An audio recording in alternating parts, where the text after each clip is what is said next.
let's get started. So first of all, obviously, thank you very much. A warm welcome to everyone that's taken their time out of their day to join me on this webinar. It's about Facebook ads and where to start. So just a few things before I begin. We are recording this, so you will receive a link to the recording and slides if you miss anything.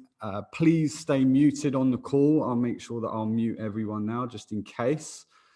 And if you have any questions, we can go through them at the end.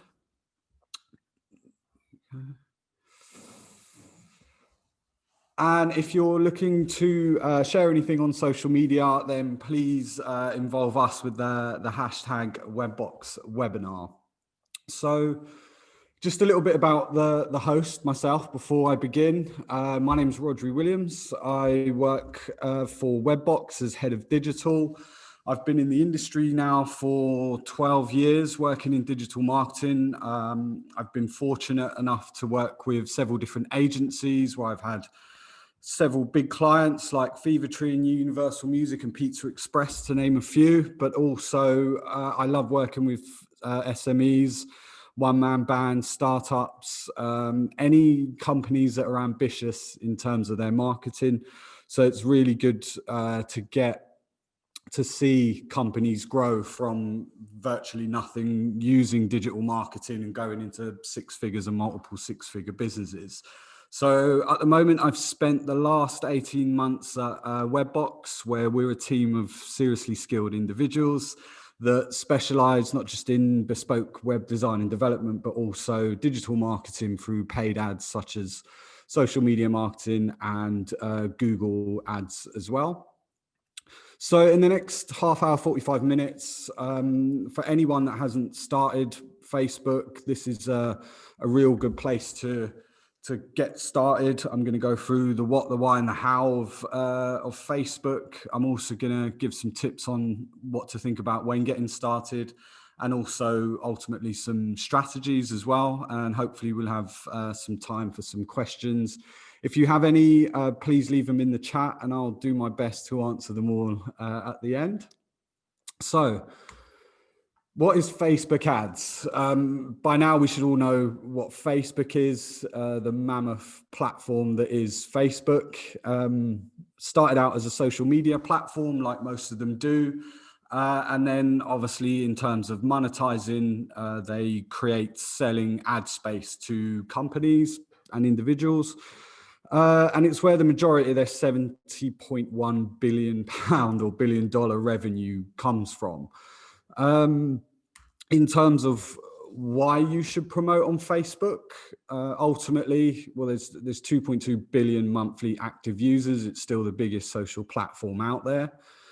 The cost of Facebook ads is still underpriced, certainly in my opinion. I think where you see a lot of people targeting Google AdWords, especially as well from a B2B perspective, businesses tend to push on LinkedIn. But ultimately, in comparison to what you can get from a cost per conversion point of view, Facebook still is underpriced. There's still a lot of companies that aren't on there.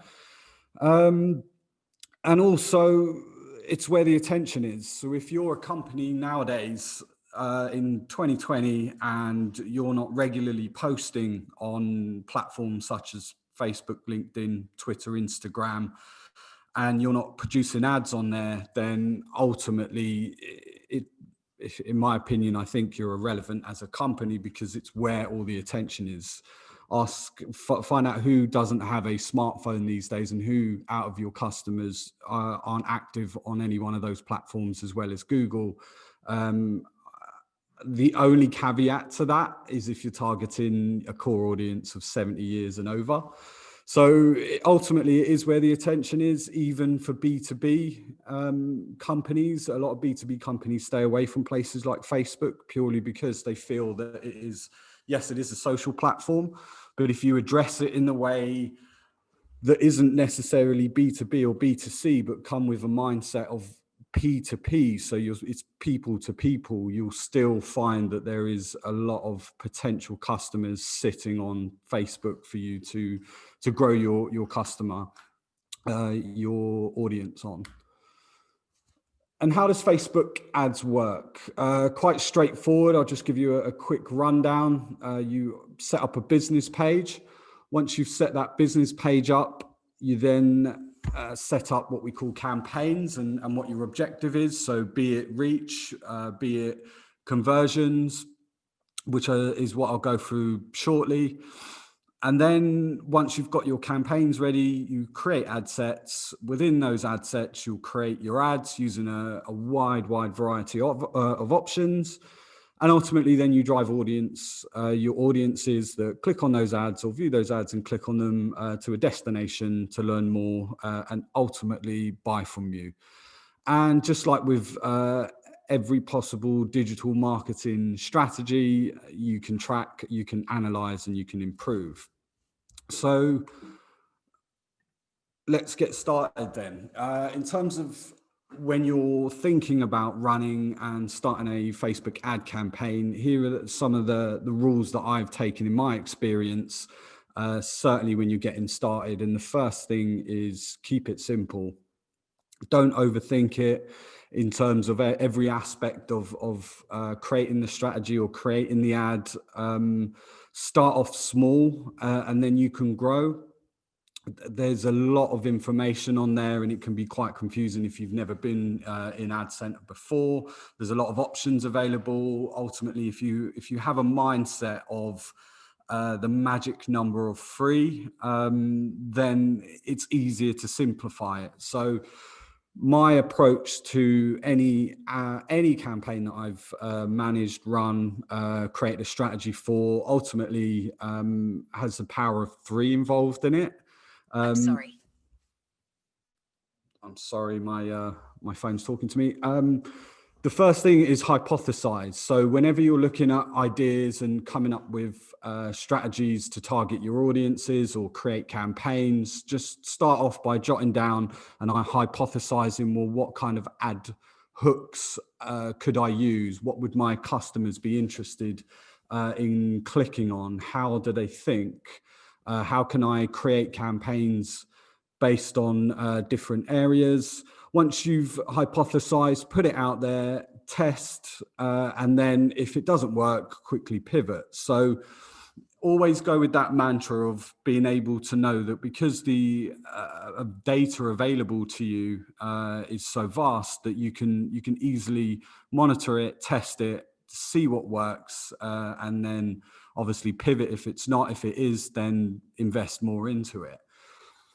When getting started as well, research your audience before you even go into ads and start creating campaigns. You've got the option to look at customer insights. So I'll go in this in a bit more detail in terms of researching your audience.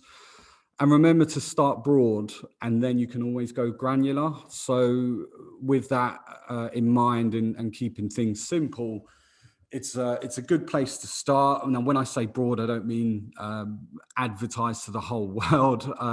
Obviously, take an approach of looking at who your audience is first, but don't try to put too many different interests in there or try to narrow it down too much, because ultimately you're going to want to get the numbers in first and the data in to decide on what direction you want to go.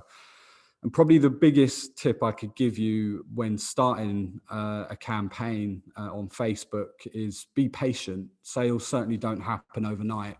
What I'll go through is a kind of structure that I look at, especially if you're just getting started and you don't have a lot of data gathered from Facebook, or you don't get a huge amount of clicks to your website or traffic to your website. Then just remember to try and be as patient as possible, because it will happen.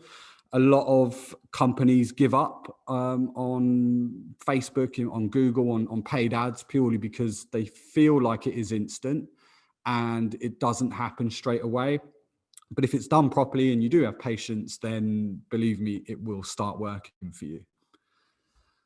And one main thing as well, if you haven't already done it, is add a Facebook pixel to your website. So either contact who looks after your website. A lot of CMS systems nowadays have options to easily put this in there.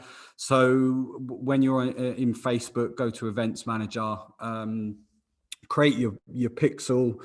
enter your website URL, take the data, put it in your website. At least then you can start tracking and getting an idea of what people are doing on your website that you can use for future campaigns, which I'll go into in a moment.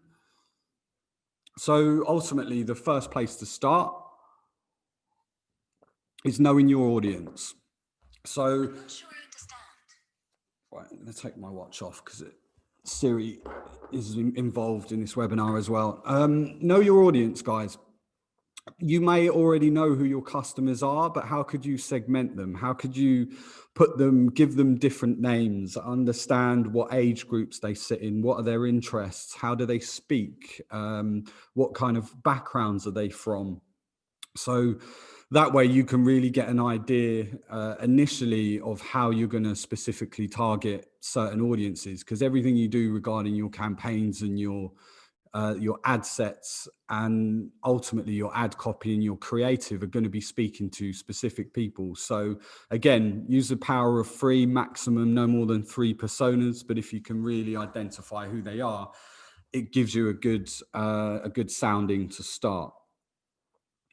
And then the power of 3 again, know, like, and trust. So the ultimate beginner's strategy would be to get to understand that your customers don't know you yet. So for those that are impatient and they create ads purely based on trying to get them down that bottom funnel of purchasing, and understanding how or why that doesn't work, ultimately is because in all kind of personalities, if someone doesn't know you, why would they buy from you? If someone doesn't like you, why would they buy from you? And ultimately, if they don't trust you, they're never going to buy from you. So the first kind of mentality that you should have is, how can I get people to get to know me better? So when you're starting off with ads, have a look at more of how much reach you can get. So when you're doing a campaign based on reaching and ultimately getting your ads in front of as many people as possible, don't start off with sales messages. Just get them to understand who you are. Once they've then hit those touch points, be it your website, be it your Facebook page, be it through Messenger, ultimately then they'll get to know you. And if you know who your audience are and obviously you relate to your audience, then they're going to start to like you. And then there's strategies on then how you can keep remarketing to them. And ultimately then once they've trusted you, they're going to buy from you. So have that in mind, guys. Know, like, and trust. So first of all, when you create a campaign or you go into your account, you've got the option to really start being specific on who you want to target. So with Facebook ads, it gives you an absolute plethora of options. And again, it could be really easy to go very granular straight away. Yes, you want to understand what location your audiences are in. Are you targeting UK? Are you a local business that specifically just wants to target the city that you're in? So you can set a radius on where you want to target your audiences and where you want your ads to show.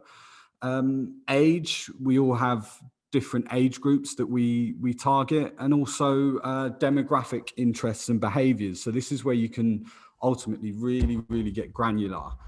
Again, think of it as, how can I put 3 different one demographic, one interest, one behavior within your ad sets. So you are staying broad, but you are being a little bit specific on who you can target. So things like education level of your audience, what relationship status are they in? Are they single? Are they in a relationship? Have they just got engaged? Have they just moved into their property? Right the way through to looking at how they work. So are they employed at the moment? Do they have a specific job title that you want to target? What kind of industries are they in? How do they live? Are they in an apartment? Are they in a family home? Are they single? Are they homeowners? Are they renters?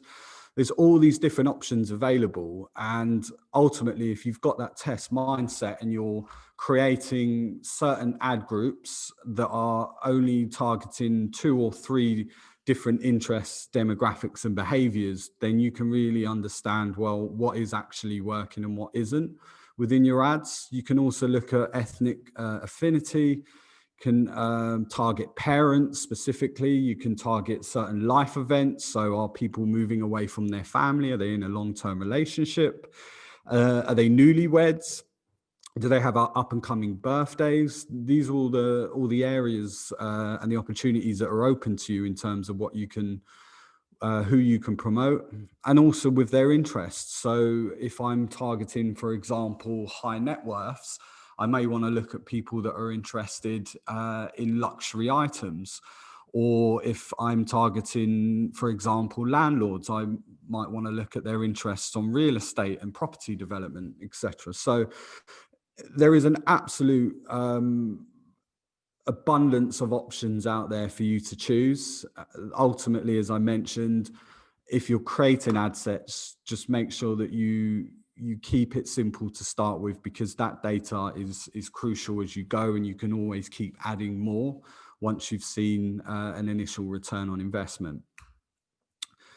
One thing to mention as well, so when you've got your Facebook pixel set up and you're tracking people and what they're doing on your website, you can start to create custom audiences. So this can either be email lists that you have already of a database of your existing customers, or it could be through their the website activity, and also app activity as well if you're pushing an app. So you can use the customers that you've already got to upload and then start to target them.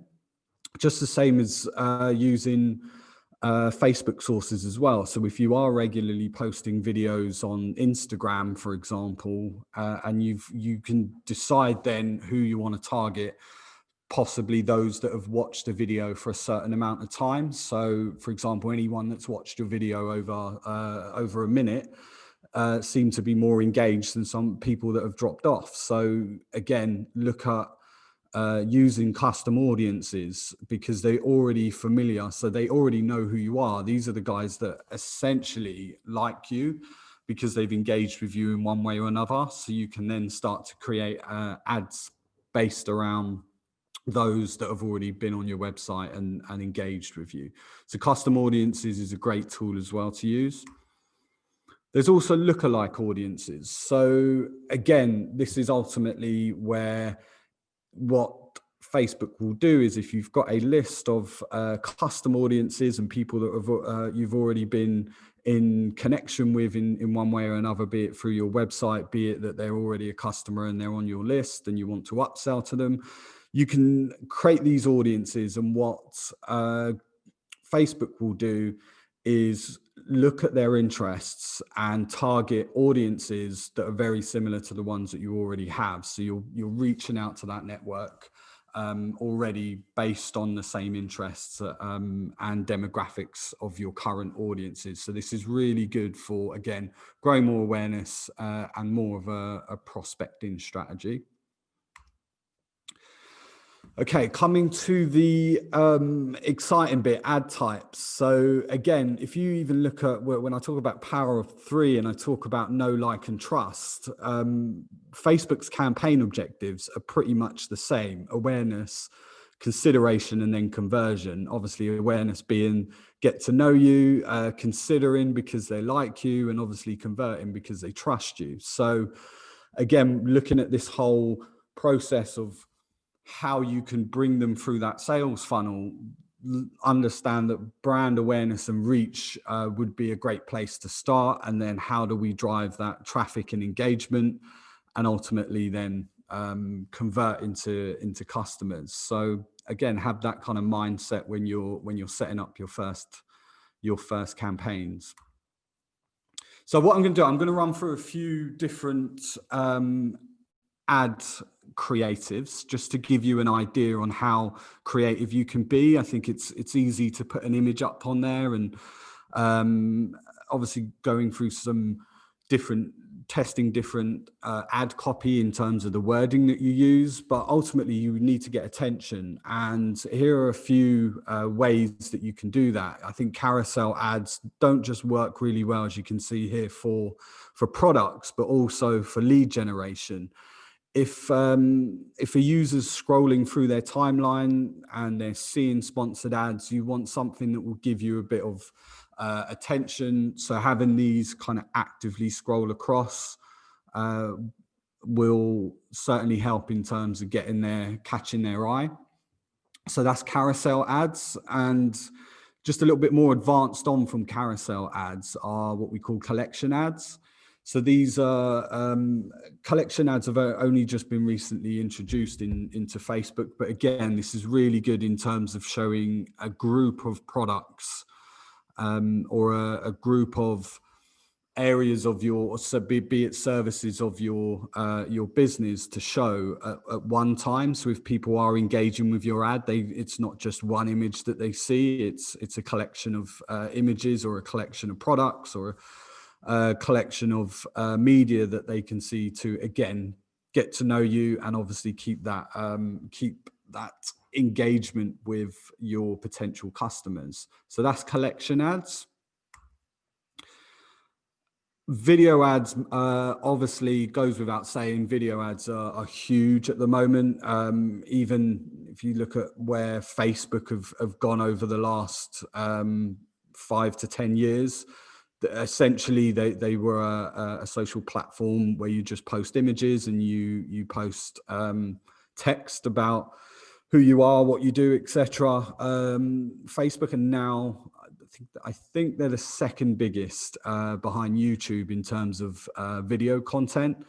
And as you can see, again, it's the type of advertising that really gets people's attention and gets them to stop and look at what you're promoting.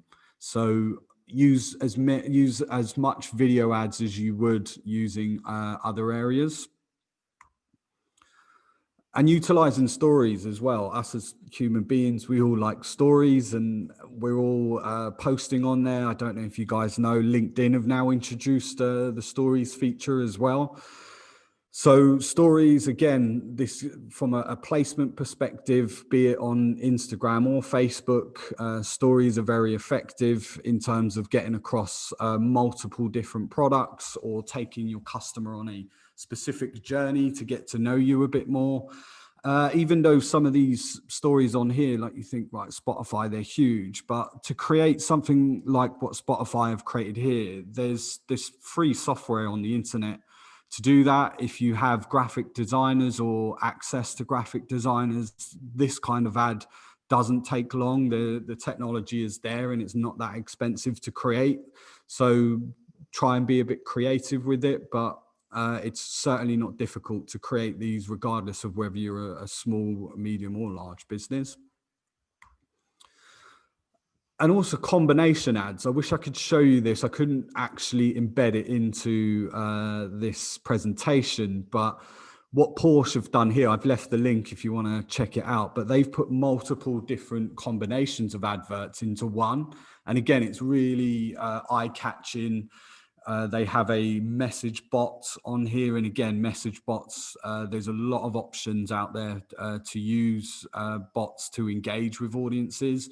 And where this is really good is there's a choice. So if you are someone that wants to engage and you want to tap or involve yourself in a poll, for example, then that's an option. But also you can swipe across and you've got videos and you've got graphics that you can promote your business to as well. So check this ad out. I think it's really clever. And again, video doesn't have to be a full-on movie production. The more raw you are these days, the more people can relate. We've all got smartphones. We're all taking videos. We're all taking selfies. It's certainly not an expensive route to create adverts, but it's a great way of being creative. talk about creatives. Just to give you an idea, I pulled a couple of stats off the internet just to finish off in terms of looking at what the most engaging social ad content is. Again, always keep in mind that it is social media. So you can see here the most popular engaging ads are things that are entertaining. So when you're looking at your audience, how could you entertain them? How could you give them something to laugh at or something that they find potentially shareable?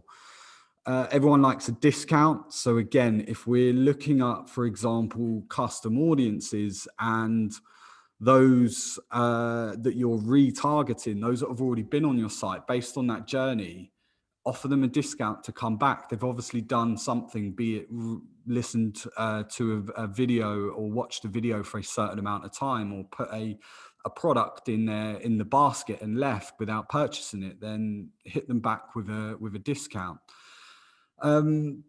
Just like all social media content that is engaging, if it's not entertaining, then it's definitely educational.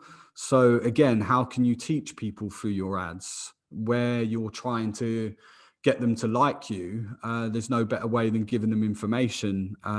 So again, with your ad copy, how could you think about how could I teach my audience and bring them to my Facebook page, bring them to my website through education? And again, references interests. So where I was talking about understanding personas and looking at interests. So if it shows here through these stats that having the research done up front really does work in terms of the percentage of people that are going to engage with your ads. Tells a story is another one. As I mentioned, we all like stories. Us as humans are all built on storytelling. So again, using things like stories, or even through the combination ads, for example, think about how you can get across a story that resonates with your target audience and comes from a brand my friend likes. Again, it's social media. People are always promoting, asking for recommendations, looking for social proof. So again, bear that in mind when you're thinking about your ad creative as well. And finally, action consumers are most likely to take most when seeing an ad. So bear this in mind when you're creating your ads as well. Again, it's not specific that you want people to buy directly from you, but ultimately where you see click to learn more, if you're engaging with someone that doesn't know you, but you're engaging with them with the right creatives, then give them the option to find more. It doesn't have to be about the sale straight away, which does go back to me saying be patient. But if you can drive people to more content, if you can drive people to get to know you more, as you can see, 65% prefer that than any other action that they take. And also obviously growing more likes, growing more followers, that just gives you an opportunity to then really improve your lifetime value of a customer. We all now look to engage with the brands that we trust. And if people are getting a great service from you, they're going to be advocates. And going back to obviously the previous slide where people buy from their friends, then having more followers and more people liking you is really going to help you grow. So just to summarize then, guys, to finish off, first thing, hypothesize, test and pivot. So have that digital marketer's mindset of how can I just create something, get it out there, test it. If it doesn't work, the good thing is you can switch it off straightforward really quickly, but then understand that if it isn't working, how do we quickly pivot? Know, like, and trust, as I've mentioned a few times on this presentation. Start broad, keep it simple, and try different ads and creatives. So that's a whistle stop, getting started tour of Facebook ads and how you can really kind of position your mindset in terms of starting up an account.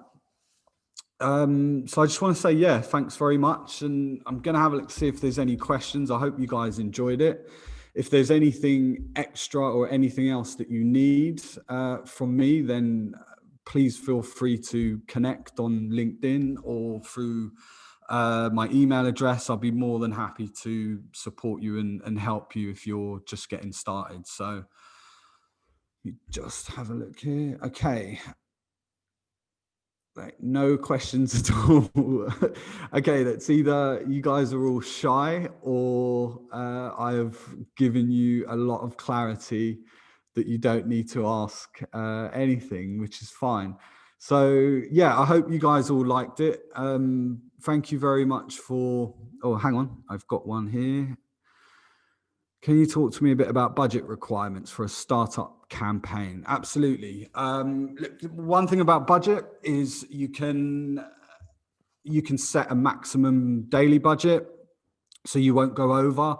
Obviously, people fear that they're going to log into their Facebook account in a week's time or a couple of days' time and realize they've spent a fortune. There's no problem with starting off small. There's no problem with starting off with £50 to £100, just to get your feet wet, seeing what people are engaging with on that. It goes without saying, obviously, the more you're spending, the more you can reach. But if you are starting off small, as in looking at just one campaign, for example, then just, as I said, £50, £100, have a look at the data, see what's happening, and then if it's working, reinvest. Let's have a look. I keep reading that Facebook is more about awareness than conversions. Would you say that an optimized campaign can really convert? Thanks, Victor. Absolutely can convert. Ultimately, as I've mentioned in this presentation, that awareness is always the first place, and it is, don't get me wrong, it's phenomenal for awareness because there's billions of people on there and your target audience are on there. Conversions do come. I've seen it time and time again. I know companies that solely rely on Facebook and Instagram for their sales, especially if you are selling products. You can convert actually on Facebook now and sell your products on there. But it does definitely convert 100%. The only thing, again, my caveat is just be patient. Just be patient with it. Grow the community. Get people on there through an awareness perspective first. And if you've got an omnipresence, and what I mean by that is, see, the term ROI. Actually, I read this in a book the other day, and I think it's great. The term ROI isn't just return on investment, it's relevance, omnipresence, and intimacy. And if you are omnipresent and you're relevant in terms of not just, if people are seeing you on Facebook and they are aware that you're there, but then they're coming through and seeing a piece of content on another website, or you're remarketing to them through display ads, and they're seeing you on a number of occasions and there's multiple touch points. If you're relevant in that sense, then ultimately you will convert. So I hope that's answering your question, Victor. Okay. Oh, I have another question here. Would deleting or pausing an underperforming ad set campaign impact the learning phase or the algorithm? From an algorithm point of view, not necessarily, because you're posting adverts up there and you're specifically targeting people. So from an algorithm perspective, not necessarily. Give it time. I would look at possibly if you can get to 4 weeks of data and find out how that ad is. If it's underperforming, then, as I said, pivot, stop it, start a new one. If you've kept those ads simple, then ultimately you can do slight tweaks, because here's an issue that a lot of people have is they put so many different interests and try to be far too granular on one ad, and then they might split test it with another ad where it's completely different. but ultimately you don't know why one of them's worked and why one of them's failed. So if you are split testing, just make really slight changes to it and then tweak it, and then you'll be able to figure out a lot more why one worked against another ad. So just don't rush into deleting or pausing it. As I said, it doesn't have an impact overall. One other thing, though, from the flip side of that is a thing called ad fatigue, where if you are showing the ad so much, the performance is going to drop anyway. So again, keep things fresh in terms of the type of ad copy and the creative that you're using, because people don't want to see the same thing over and over again. So I hope that helps. I'm really sorry I can't pronounce your name. I don't even want to try. But thank you very much. I really, really appreciate you guys coming on the call today. I hope it's been helpful, knowledgeable. And as I said, please feel free to reach out to me via social or email if you have any other questions or if you need any support on anything. Cheers, guys. Really, really appreciate it. Thank you.